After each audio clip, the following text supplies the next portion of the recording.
The super subs saved the day as Manchester City beat Chelsea 1-0 in Stamford Bridge, and it's becoming a bit of a customary thing, a bit of a tradition now, isn't it, that we beat Chelsea 1-0 in Stamford Bridge? I think that's 2 years in a row now we've done it. So listen, I'm happy out. Was it a great performance? No, I don't think so, but we're going to get into that. We can talk about that. There's positives and there's negatives to take away from the situation, but you know me, I'm a generally optimistic guy, so I'm taking majority positives from last night's performance. 3 points, Super Jack coming on to save the game, Mahrez, someone who's been in the firing line recently, getting the goal. That was great to see. Was the overall team performance good? I don't think so. I think there's some things look a bit off right now with Manchester City. I don't know, is it to do with all the experimenting that Pep Guardiola is doing? Something, it just looks a bit stale at times. I don't know. Some players look really uncomfortable. Obviously, there's a lot of players being played heavily out of position. I didn't understand Pep Guardiola's decision to put our two best right backs on the same side of the pitch. You know, Kyle Walker playing as the right full back and then Cancelo playing as the right winger. Pretty much, it didn't really make sense to me. Cancelo looked really uncomfortable. It frustrated him, and I think the frustration fed back into Kyle Walker. He looked frustrated, and you had Phil Foden on the other side of the pitch playing a sort of a left wing back role, something we're not too familiar with that in seeing for Phil Foden playing in that role. It was a strange one, and I think the first half, a lot of the players, they didn't look comfortable. Things weren't clicking. Things weren't going our way. We were creating nothing. I know people are saying that we're often forcing it too much to Erling Haaland. We're trying to get Haaland on the ball too often, or we're trying to create chance for him too often, but we weren't even getting to a stage where we could create chances. There was no fluidity. Things weren't connecting. Things weren't clicking. It didn't look great. And obviously I was at the game. I'm just back from the airport. So apologies for this review being a little bit late, but the vibe in the concourse at halftime was kind of like things have to change. There has to be changes made. Who do we want to see come on? Rico Lewis wasn't someone that I predicted to come on. We saw him warming up just in front of us in the away end, and we said, okay, maybe he'll come on.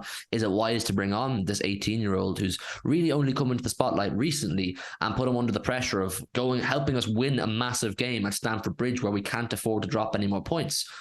Amazing decision. That kid came on and absolutely bossed it. He looked far more comfortable and far more assured than either Walker or Cancelo did.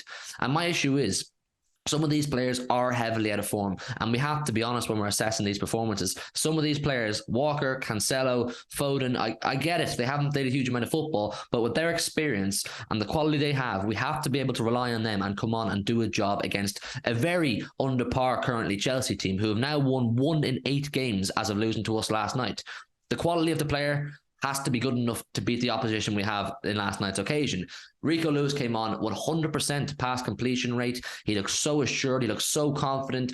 Great technically, knocking the ball around, getting involved defensively, getting involved in attacks. He was an absolute masterclass decision from Pep Guardiola. I don't think Chelsea were expecting it. I think Chelsea's left-hand side probably thought that they had Kyle Walker's number and Cancelo's number in that first half, and they're hoping for more of the same. Because let's be real, if we're talking about who created more chances or who looked more threatening, maybe it's just because I was in the stand and I was feeling the vibe of the crowd. There was a lot of anxiety. Maybe Chelsea had the better of us.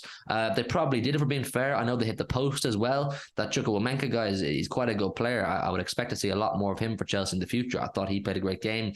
Zakaria played a great game. I think if they had won the game or it was a draw, Zakaria probably is close to man of the match.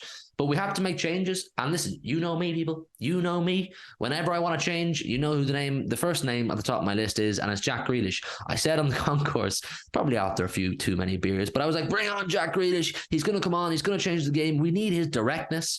And whether it was alcohol infused or not, I think the point I was making was fairly justified. You know, we needed a player who was going to come on, be direct, take players on. And that's what he did. We didn't have any directness in the first half. Foden wasn't making any aggressive runs at the Chelsea defence. Neither was Cancelo on the far side. Bernardo wasn't offering a huge amount. De Bruyne looked frustrated. I don't think it was a crap performance. I don't think it was like on Everton level where you could say, listen, everything went wrong. As a collective unit, it went wrong. I think things just looked a bit stale and there was a bit of confusion. We didn't know how to create. We didn't know where our best threat we were going to offer was. So bringing on Jack and Mahrez, both players who have been in the firing line for quite some time now, particularly Jack Grealish, you know, with that big price tag on his head. Every time he steps onto a pitch, there's a massive pressure on him to impact and be a positive influence. And I think he did exactly that. You know, he got us 2 assists against Leeds, and he should have scored against Leeds. And I don't think he was the worst player in the world against Everton. I think the whole team was poor that day. But last night he came on. I saw him warming up. I said, he looks focused. I want to see him come on. Some people say no, some people say yes. He's a polarizing figure, Grealish, isn't he? Some people love him, some people really don't like him, and they don't want to see him play at all. You know where I stand. I love him. He comes on and he offers us from the off. He causes that Chelsea defense a huge amount of problems, something that they hadn't had to deal with in the first 45. Grealish comes on and offers that.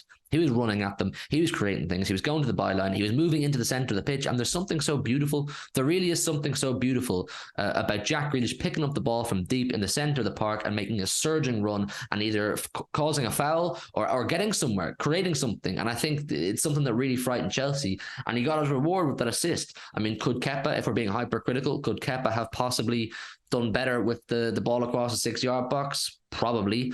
But Jack Grealish did everything right. He did everything right. And something I feel about him for a long time is he's not had that bit of luck, you know? He's done so many things well and right in the last 6 months for City, and he's not getting that bit of luck like his performance against Chelsea in the Carabao Cup, you know? He was man of the match that night, deserved at least 1 or 2 goals. And he didn't get that look of the draw or that crumble of the cookie, whatever way you want to call it.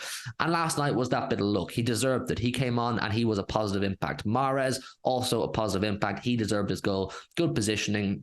It didn't look like anybody else was going to do it. If we're being real, it didn't look like anybody else. And I haven't watched the game back on television. And if I'm being totally real, one-to-one with you people, I'm better at assessing performances and analysing games when I watch them on TV because I get a better picture. I get to see what everyone's doing.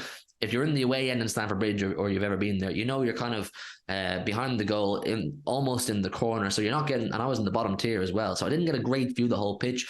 I'm just kind of saying what I felt at the time in the stand, what I kind of saw and the feeling that I got. I'm sure some of you who watched on television may look at things a bit differently. You saw the more intricate plays and you saw the finer details of the game that I wouldn't have seen in the stand. I will go back and watch it and see what happened properly. But this is just the way I felt from the stand.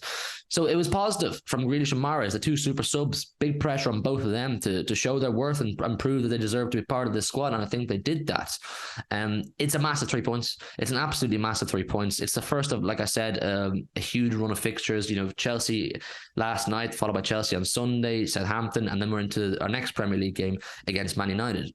Should we win against Man United in Old Trafford, we're then 2 points behind league leaders Arsenal.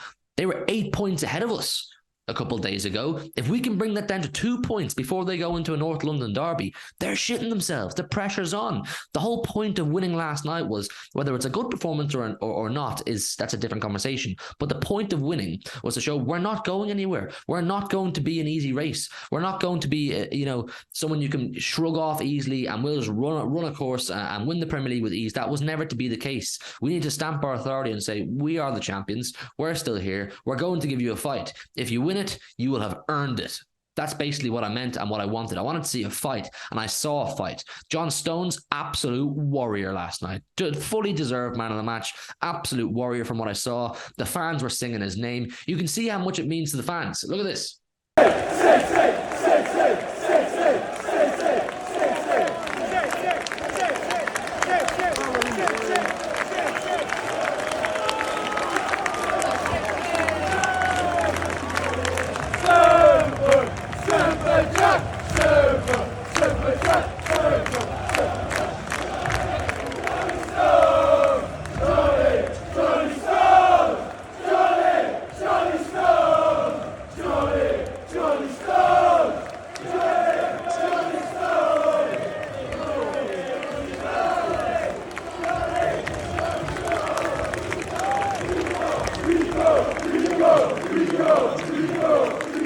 That was the full-time celebrations. That's a clip that I got last night after the game. The fans singing Jack's name, that just shows the impact that he had. The fans singing John Stones' name, it just shows how much we appreciate John Stones.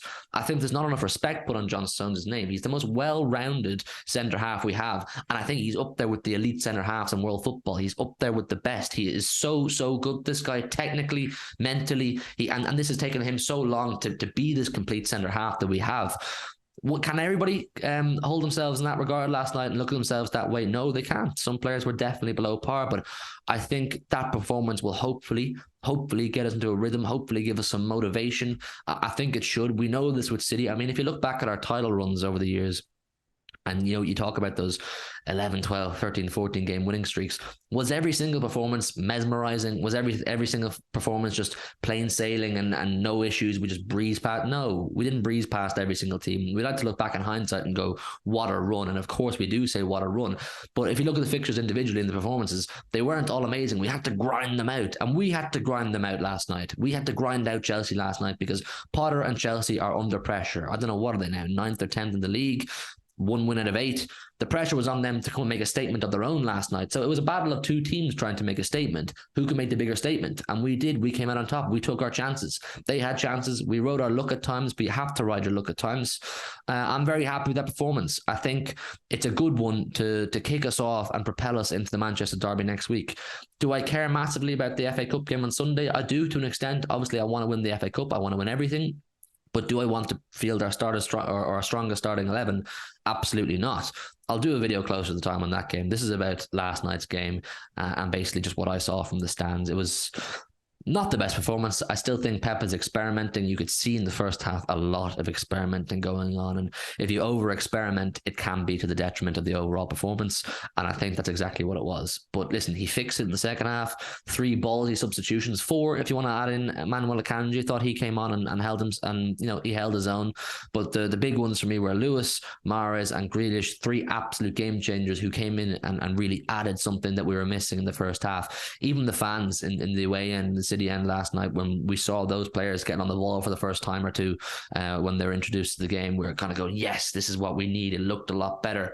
But listen, overall, it was an up and down performance. Obviously, a lot of talking points. I am going to go back and rewatch the game because I like to look at these things on screen and see how it all went so I can really assess performances. Like I keep stressing, I'm just giving you my thoughts from what I saw in the away end, which doesn't give you the best view. So please don't come for me if maybe I'm being over dramatic or under dramatic in talking about some of these talking points. But I would love you to get down below in the comments and let me know your thoughts on that game, what that mean wins essentially for us moving forward. Do you feel any more optimistic? I know a lot of you were very downbeat about the Premier League race after the Everton game, and Arsenal went 8 points clear. Do you feel better after watching that? And then we'll start to turn our attention Premier League wise to the Manchester derby next week. I'm going to that as well. I'm really looking forward to that. The race is on, people. The race is on, and we are well and truly in this race. We are showing that even though we're not playing our best football, we still have big balls. We still have big balls. We're showing our experience. We're showing we've been there and done this before, and we're not going to be a pushover. So get down below in the comments. Let us know your thoughts. Please do leave a like on the video. I'd massively appreciate that. The support recently has been fantastic from all of you. Genuinely really appreciate it. And do, of course, subscribe to the channel if you are new. We're on the road to 5K. Good night and God bless, people. I'll see you very soon. Listen to your heart, tell me who you wanna be. We can always start to believe. Listen to your heart, tell me that you